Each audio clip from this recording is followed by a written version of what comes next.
In this video, I'll be showing you how to use the snipping tool to include an image in an email you are sending.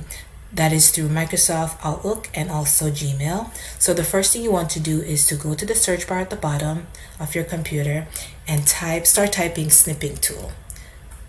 Okay, and then once it pops up, you want to select open, and then it will bring up a new bar that looks like this.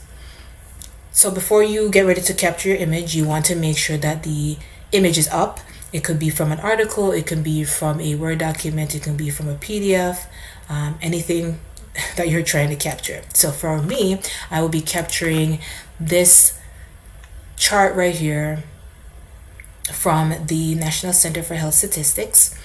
And so I will then bring up the snipping tool by clicking it. I will select new, and it will gray out the screen. But what you want to do is to use the left side of your mouse. So click the left side of your mouse and hold it and drag across the image that you're trying to capture, and then release your hand. It will bring up the image in a little section like this, and you have the option to save it. You can also email it, you can print it, but for this demonstration I will just be copying the image directly and dropping it in the email. So you want to right click on your mouse. It will bring up these options, but you want to select copy.